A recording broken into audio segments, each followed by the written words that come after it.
आहा निकलती है, अंदर से आवाज आती है।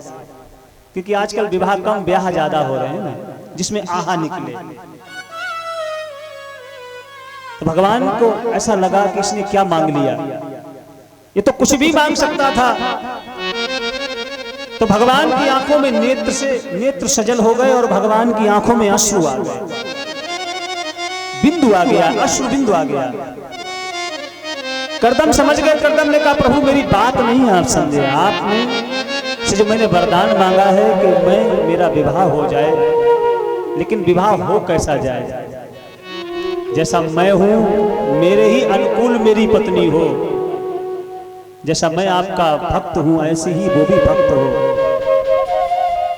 और मेरा जब विवाह हो जाए प्रभु, और इसके बाद जब मेरे घर में संतान हो, तो संसार आपको कहता है कि तुम्हें माता च पिता तुम्हें, और मेरा जो पुत्र है वो स्वयं आप बनकर जब प्रकट हो, और संसार आपको माता पिता कहता है, और जब आप अपने मुख से हमें अपना पिता कहकर बुलाएंगे, तब मेरी तपस्या का ये फल हमें प्राप्त हो जाएगा।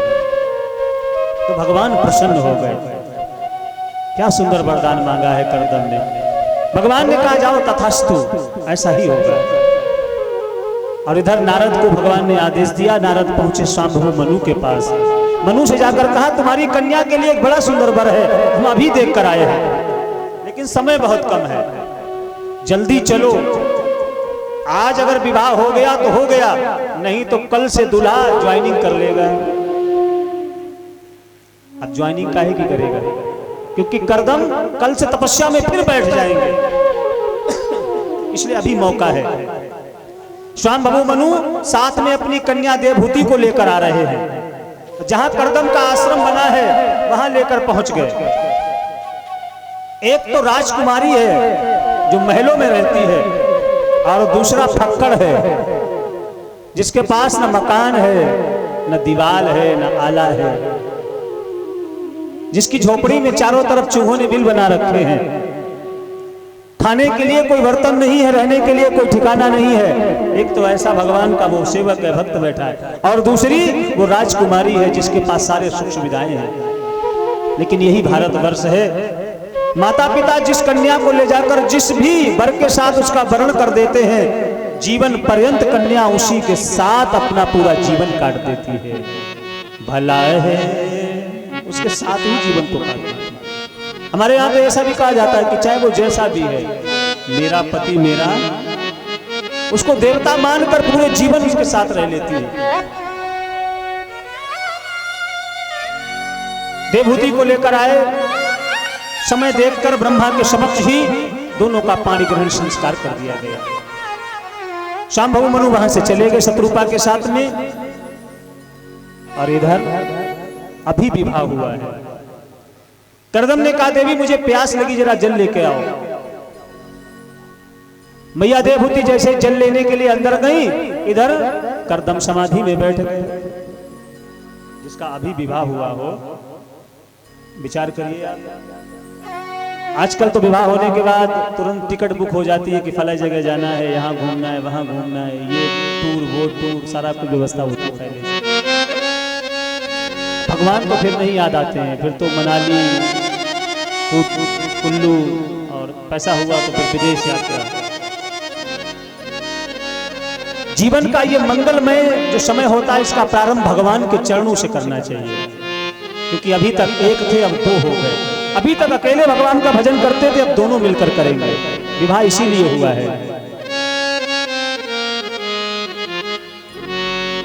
लौटकर जल लेकर आई तो क्या देखा, पतिदेव समाधि में बैठे हैं।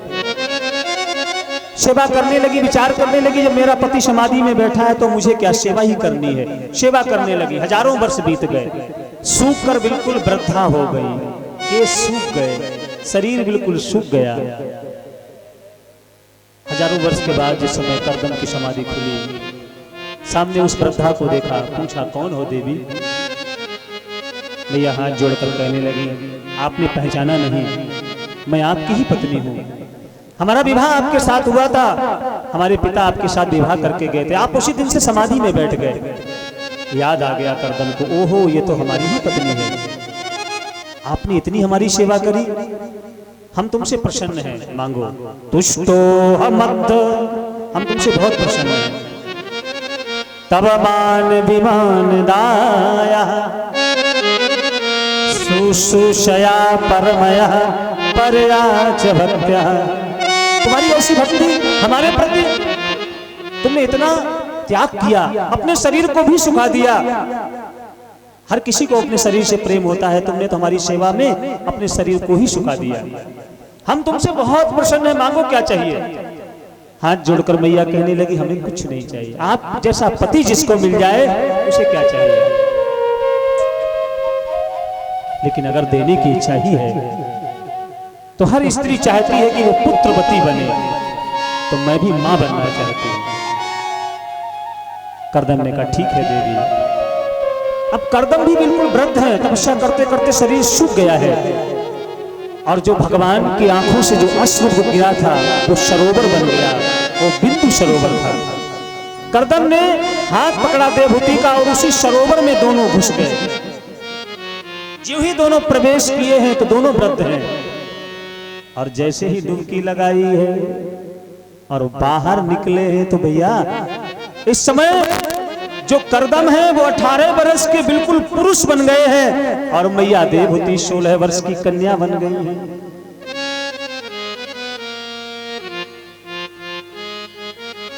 ऐसा सुंदर, क्योंकि ये तपस्या का छोटा सा नमूना है।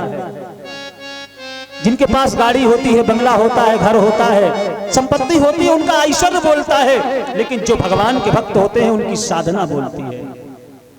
और बड़े बड़े जो साधन संपन्न भी होते हैं वो भी उन साधकों के सामने झुकते हैं, उन संतों के सामने झुकते हैं। जैसे ही मन में कामना हुई, विमान प्रकट हो गया, लाखों दास दासियां प्रकट हो गई। जो इंद्र के पास सुख नहीं, वो सारा सुख उस विमान में प्रकट हो गया। विमान में बैठ गए और भ्रमण करने लगे, विहार करने लगे। और उस विहार में मैया देवहूति के द्वारा 9 कन्याएं प्रकट हुई। साक्षात नवदा भक्ति है। अरुंधति, कला, शांति, हविर्भू, ये सब कन्याएं कौन है? अनुसुईया, ये भी करदम की ही कन्या है। वही मैया अनुसुईया। मैया अनुसुईया ने डाल दियो पालना और झूल रहे 3 देव बन करके, ये वही मैया अनुसुईया है, ये भी करदम की ही कन्या है। ऐसी महान सब कन्याएं हुई हैं। आज तो एक कन्या हो जाती है तो लोग सोचते हैं आए कैसे होगा, लेकिन 9 कन्याएं हुई तो करदम के मन में ये भाव नहीं है। करदम ने विचार किया, अरे मेरे घर में 9 कन्याएं हैं तो 9 यज्ञ तो हमारे पक्के हो गए। एक कन्या का दान करेंगे तो एक यज्ञ का फल प्राप्त होगा। क्योंकि संसार में जितने भी दान है उन सब में श्रेष्ठ अगर कोई दान है तो वो कन्या दान है। और हमें तो ये अवसर मिल रहा है कि हमारे घर में 9 कन्याएं हैं तो हमारे 9 यज्ञ तो पक्के हो गए। करदम ने कहा, देवी अब बहुत हो गया, बस भगवान का भजन करने जाएंगे। मैया देवहूति ने कहा, आप कहते थे वो बेटा होगा, वो पुत्र होगा, वो तो हुआ नहीं। अब याद आ गई है, करदम को याद आ गया, भगवान ने हमें वरदान दिया था हम तुम्हारे घर पुत्र बनकर आएंगे। रुक गए हैं, समय बीता, और स्वयं भगवान ही करदम के घर पुत्र बनकर प्रकट हुए हैं। कपिलस्व तत्व संख्याता भगवान आत्म माया। साक्षात कपिल के रूप में भगवान प्रकट हो गए। बोलो कपिल भगवान की जय।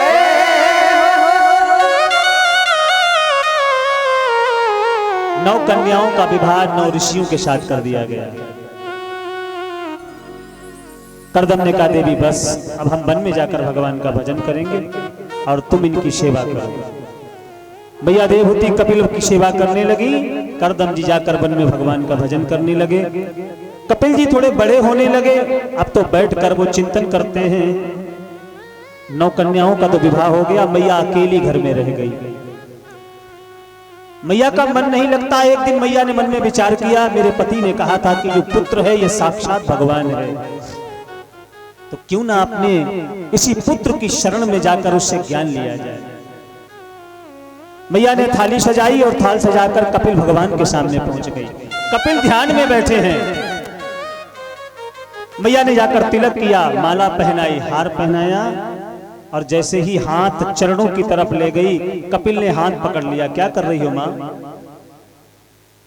मैया ने कहा बेटा मुझे पता है तुम साक्षात भगवान हो। कपिल ने कहा यह बात तो हो भी सकती है कि मैं भगवान हूं, लेकिन संसार में कोई कितना ही बड़ा क्यों ना हो जाए, मां सबसे बड़ी होती है। संसार में मां से बड़ा कोई नहीं है। क्या बात है आप परेशान हो? मैया ने कहा बेटा मेरा मन नहीं लगता है और मैं चाहती हूं कि मेरा मन भगवान के चरणों में लगे, तो कैसे लगे बस वही उपाय बताओ। क्योंकि इंद्रियां बड़ी चंचल हैं और इन इंद्रियों को जितना ही मैं प्रयास करती हूं भगवान के चरणों में लगाने का, वो लगती नहीं है। इसलिए हमें बताओ आखिर क्या ऐसा तरीका, क्या ऐसा किया जाए जिससे ये मन भगवान के चरणों में लग जाए। बड़ी सुंदर बात कह रहे हैं कपिल। कहते हैं मां वैसे तो बड़े उपाय बताए गए हैं भगवान के चरणों में लगाने के लिए मन को। अष्टांग योग की बात करी है, यम, नियम, संयम, प्राणाहार, प्रत्याहार, ध्यान, धारणा और समाधि। यह अष्टांग योग है मैया, इसके द्वारा भगवान को पाया जा सकता है। लेकिन भगवान को पाने का एक मार्ग और भी है, वो है ज्ञान का मार्ग। लेकिन यह बड़ा कठिन है। ध्यान से सुनना, ज्ञान का मार्ग भगवान को पाने का मार्ग तो है, लेकिन बड़ा कठिन है। यह ज्ञान का मार्ग बंदर के बच्चे जैसा है। और बंदर तो सबने देखा है, देखा है। जिस समय बंदरिया अपने बच्चे को पेट से चपकाकर चलती है ना, एक डाल से और दूसरी डाल पर जब छलांग मारती है, तो आपने देखा होगा कभी भी अपने बच्चे को नहीं पकड़ती। अब उस बच्चे का अगर हाथ छूट जाए, उसका सर फट जाए, मर जाए, तो इसमें उस मां का कोई दोष नहीं, क्योंकि बच्चा स्वयं मां को पकड़ता है। तो कपिल कहते हैं मां ये जो ज्ञान का मार्ग है ये बंदर के बच्चे जैसा ही है। इसमें भगवान नहीं पकड़ते, ज्ञानी भगवान को पकड़ना चाहता है। अब वो उस सीढ़ी से फिसल जाए, गिर जाए, उसकी अधोगति हो जाए, इसमें भगवान का कोई दोष नहीं, क्योंकि ज्ञानी ज्ञान के द्वारा भगवान को पाना चाहता है। और भगवान ज्ञानियों की जल्दी समझ में नहीं आते हैं। लेकिन जो दूसरा मार्ग है भैया वो बड़ा सरल है, और वो है भक्ति का मार्ग। और जो भक्ति का मार्ग है वो बिल्ली के बच्चे जैसा है। और आपने बिल्ली का बच्चा भी देखा होगा, घरों में देखा है जब बिल्ली बच्चे को जन्म देती है और इसके बाद जब एक घर से दूसरे घर बिल्ली अपने बच्चे को ले जाती है, तो जिन नुकीले दांतों से वो चूहा चबा जाती है, उन्हीं नुकीले दांतों से बच्चे को उठाती है। और बच्चे की आंख नहीं खुली होती है, लेकिन बच्चा शांत लेटा रहता है, क्योंकि उसे विश्वास है कि मेरी मां मुझे वहीं ले जाएगी जहां मेरा हित होगा, जहां मेरा कल्याण होगा। और वो भक्त, जब भक्ति प्रबल होती है तो भक्त का ये भाव होता है कि मुझे मेरा परमात्मा वहीं रखेगा जहां मेरा हित होगा। जाई विध राखे राम ताही विध रही, सीताराम सीताराम। ये पक्का विश्वास, यही भक्ति का विश्वास है। और मां ये बिल्ली के बच्चे जैसा है। भक्त जब पक्का विश्वास कर लेता है कि मेरा परमात्मा मुझे जैसे भी रखेगा और मेरा हित ही होगा उसमें, तो इस मार्ग के द्वारा भगवान को पाया जा सकता है। लेकिन भक्ति में भी जब तक धारा नहीं है तब तक भगवान नहीं मिलेगा।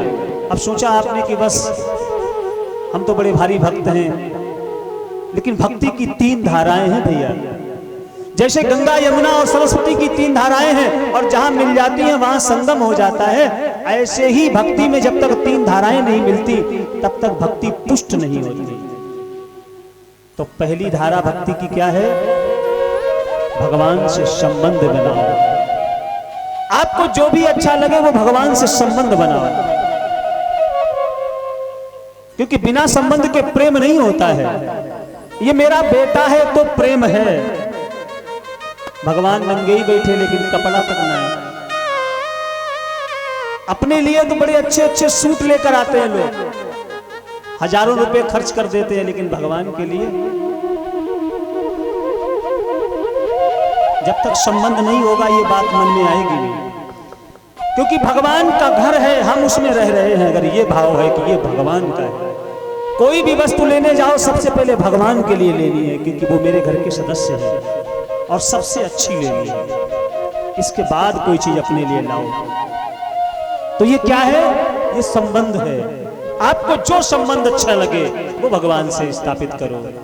मेरो तो गिरधर गोपाल दूसरों कोई है, जाके शिर मोर मुकुट मेरो पति सोई है। मीरा ने प्रेम किया भगवान से। कितना समझाया गया, राणा इत्यादि ने कितना कष्ट दिया, लेकिन मीरा का तो एक ही बात है, मेरो तो गिरधर गोपाल। मेरा तो सिर्फ वही है, इसके अलावा मेरा संसार में कोई नहीं है। तो भक्ति की पहली धारा है कि भगवान से संबंध स्थापित करो, और जब संबंध होगा तभी प्रेम होगा। और दूसरी धारा है कि भगवान की हर बात का विश्वास करो, क्योंकि विश्वास नहीं तब भी भक्ति पुष्ट नहीं हो सकती। विश्वास फलदायकम, विश्वास है तो मंदिर में मैया है, विश्वास नहीं तो वो पत्थर है। क्योंकि भाव नहीं तो हर मंदिर में देखत वसु पाषाण, पर भाव होए तो पाषाणन में प्रकट होए भगवान। क्योंकि भाव के वश में है भगवान। ये मंदिर माँ का है, इसमें बाल जती है, ये आपका विश्वास है। और विश्वास नहीं तो कोई नहीं, फिर तो पत्थर है। ये विश्वास ही भगवान से मिलाता है। और तीसरा समर्पण, जो कुछ भी है सब भगवान का है, मेरा कुछ नहीं, ये समर्पण होना चाहिए। और दिखावे का समर्पण नहीं, तन मन धन सब है तेरा। गाते हैं ना, आरती गाते हैं घर में, तो क्या कहते हैं कि तन मन धन सब है तेरा, स्वामी सब कुछ है तेरा। और रिंकू भैया पहुंचे, बोले भागवत हो रही है, ऐसा करो 10,000 रुपए दो, क्योंकि भागवत बड़ी है, बड़े स्तर से सारे काम हो रहे हैं। 10,000 कहां से लाए? अभी क्या कह रहे थे, सब कुछ भगवान ही का है। और जहां पैसे की बात आई उसे भूल गए, बोले भगवान कैसे तो मेरो है, ये पैसा तो मेरा है, भगवान का कहां है? इसका मतलब क्या है? ये समर्पण नहीं है, ये दिखावा है। और भगवान को दिखावा प्रिय नहीं है। निर्मल मन जन सो मोहि पावा, मोह कपट छल छिद्र न भावा। दिखावे की भक्ति भगवान को प्रिय नहीं, दिखावे का सौंदर्य प्रिय नहीं। भगवान को तो सिर्फ और सिर्फ आपकी अंतःकरण की जो भक्ति है, जो अंतःकरण की निर्मलता है, भगवान को वही प्रिय है। इसलिए आप निर्मल हैं तो भगवान के प्रिय हैं। तो भैया ये भक्ति का जो मार्ग है, इसकी जो 3 धाराएं हैं, अगर ये 3 धाराएं इकट्ठी हो जाएं तो भक्ति रूपी संगम हो जाता है और भगवान प्रकट हो जाता है। लेकिन एक मार्ग और बड़ा सुंदर है, जिसमें कुछ नहीं करना पड़ता। वो कौन सा है? कपिल जी कह रहे हैं, शताम प्रसंगान मम वीर संविदो भवंत हित कर्ण रसायनो कथा। वो मार्ग ये है कि जहां पर कथा हो रही हो, वहां कुछ करना भी नहीं, वहां जाकर सिर्फ बैठ जाओ। मन ना भी लगे तब भी बैठ जाओ, क्योंकि हो सकता शुरू मन ना लगे, लेकिन एक दिन ऐसा आएगा कि मन जरूर लगेगा। क्योंकि भगवान का नाम क्या है? कृष्ण। क्या नाम है? जिसकी कथा आप श्रवण कर रहे हैं इनका नाम है कृष्ण। और का के नीचे देखा कैसी होती है, एक राज चढ़ी होती है, वो ऐसी होती है। आपने देखा है जो लोग मछली पकड़ते हैं उनकी बंसी होती है ना, बंसी, उसको भी बंसी कहते हैं। जैसे ये बज रही है, ये भी बंसी है, और उसको भी बंसी कहते हैं, जिससे मछली फांसता है वो मछुआरा। तो वो भी ऐसी तिरछी होती है, देखिए ना, कांटा होता है, उसमें वो दाना लगा देता है, और जैसे जाल डालता है और मछली उस दाने को खाने आती है और उसमें फंस जाती है। तो भगवान जो कृष्ण है ना, उनका भी जो नाम है बड़ा टेढ़ा है। राम जी का नाम तो बड़ा सरल है, लेकिन कृष्ण का नाम बड़ा कठिन है, जीभ घुमानी पड़ती है, कई बार कृष्ण कहना पड़ता है। तो जो रा है यही बंसी है उनकी, और कृष्ण का अर्थ होता है कर्षेति इति मनः स कृष्ण। वो भी अपनी इसी बंसी में दाना डालकर ऐसा भक्त को फंसाता है और ऐसा झटका मारता है कि जैसे वो मछली निकल के तड़पती है ना, वैसे ही जब उनके पास कोई पहुंच जाता है तो वो कृष्ण को याद करके और कृष्ण की भक्ति में ऐसा तड़पने लगता है। सिर्फ एक बार उनकी कथा कोई सुन ले मन से, और फिर वो ऐसा प्रभाव करते हैं अपना कि इसके बाद वो अंतःकरण में प्रविष्ट होकर उसके मन को खींच लेते हैं। तो मैया सिर्फ भगवान की कथाओं को सुनना है, और कथा सुनते सुनते सुनते सुनते, कथा में क्या सुनेंगे आप? कथा के द्वारा आप जानेंगे भगवान को, और जानने से क्या होता है? प्रीति होती है। जब आप किसी को जानते हैं तो जानने से क्या होता है? उससे प्रेम हो जाता है, उसके गुण देख देख कर उससे हमें प्रेम होने लगता है, और जब प्रेम हो जाता है किसी से तो उसके पाने की चाह हो जाती है, फिर उसे पाने का मन करता है कि इसे पाना है। जाने बिन न होए प्रतीति, और बिन प्रतीत होत नहीं प्रीति। और जब ये प्रेम प्रकट हो जाएगा तो प्रेमत प्रकट हो ही मैं जान। भगवान प्रेम से प्रकट हो जाता है, उसी समय अंतःकरण में, हृदय में आकर बैठ जाता है। जीव के आने जाने की बड़ी सुंदर कथा सुनाई, सांख्य का बड़ा सुंदर उपदेश दिया है। मैया ने पूछा, बेटा आखिर मुक्ति कैसे होती है?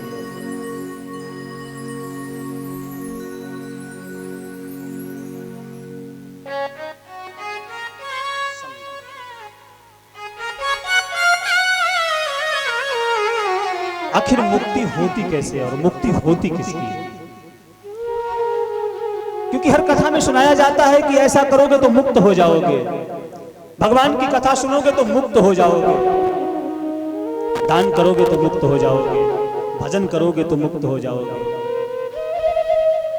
तो आखिर मुक्ति है क्या और मुक्ति होती कैसे? क्या मुक्ति शरीर की होती है? कपिल भगवान कह रहे हैं, मैया इस शरीर की मुक्ति कभी नहीं हो सकती, क्योंकि छित जल पावक गगन शमीरा, पंच रचित यह अधम, ये शरीर अधम है,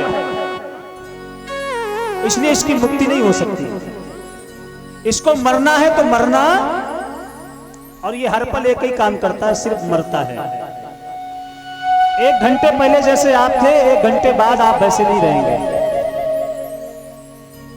और 1 दिन पहले जैसे आप थे, 1 दिन बाद वैसे नहीं रहेंगे, क्योंकि यह शरीर हर पल मर रहा है, इसका काम ही मरण धर्म है। इसलिए शरीर पर कभी गुमान मत करो। ये शरीर मिला है ना, ये साधन है, सिर्फ साधन धाम मोक्ष कर द्वारा, और पाही न यही लोक समारा। ये धाम है, सिर्फ इसका एक ऐसा माध्यम है, इसके द्वारा आप परमात्मा को पा सकते हैं, और किसी के द्वारा नहीं पा सकते। तो मुक्ति किसकी? तो क्या आत्मा की मुक्ति होती है क्या? कपिल भगवान कहते हैं, मैया आत्मा तो सदैव मुक्त है।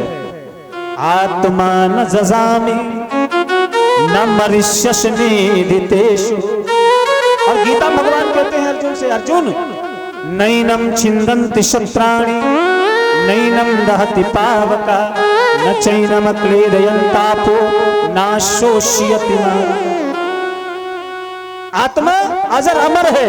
आत्मा को तो काम ही यही है क्या, जैसे पुराना कोई वस्त्र हो जाता है और आत्मा जैसे हम लोग पुराने वस्त्र को त्याग देते हैं और नया वस्त्र धारण कर लेते हैं, वैसे ही ये आत्मा पुराना शरीर छोड़ देती है और नया शरीर धारण कर लेती है।